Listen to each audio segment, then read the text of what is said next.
droits sont terminés depuis septembre 2012 et il m'a dit avoir déposé un nouveau dossier. Mais j'ai un numéro... Parce qu'elles entraînent des arrêts de travail prolongés ou fréquents, bouleversent le rythme de vie habituel et provoquent parfois des baisses de revenus importantes, les maladies chroniques placent souvent les patients dans des situations dans lesquelles une assistante sociale peut leur apporter une aide très utile. Quand les gens sont en activité, ils se posent la question de savoir s'ils vont pouvoir continuer à travailler, dans quelles conditions.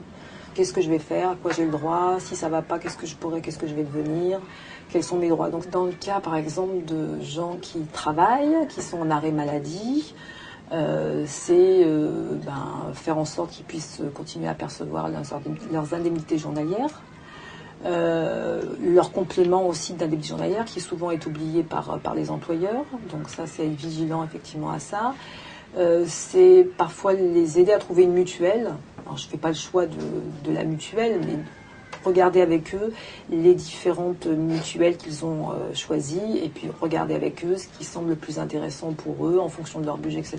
C'est aussi beaucoup le problème du logement. Effectivement, quand on a un problème de maladie chronique, on peut être amené à ne pas travailler régulièrement, avoir des baisses de revenus. Et donc, c'est vrai que ça peut poser des problèmes au niveau du logement. Le rôle d'une assistante sociale n'est pas de faire à la place du patient qu'elle reçoit. C'est de l'aider dans la résolution de ses problèmes. C'est de voir avec lui quelles sont les réponses, en fonction de la situation qui se présente, quelles sont les réponses que je peux lui donner.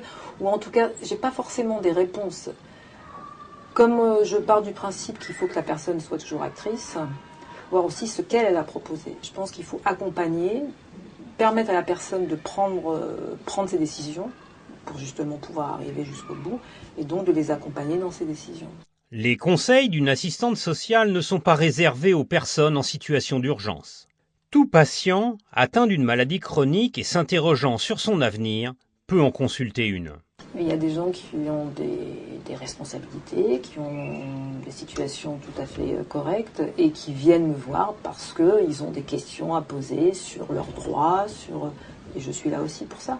Il n'y a pas nécessité d'avoir de gros soucis sociaux pour venir me voir. Je suis ouverte à toutes les personnes qui ont besoin. Parfois, je ne peux pas répondre à leurs questions. Je ne sais pas tout. Mais souvent, j'ai au moins la capacité de me renseigner et de les orienter si je ne peux pas répondre à leurs questions.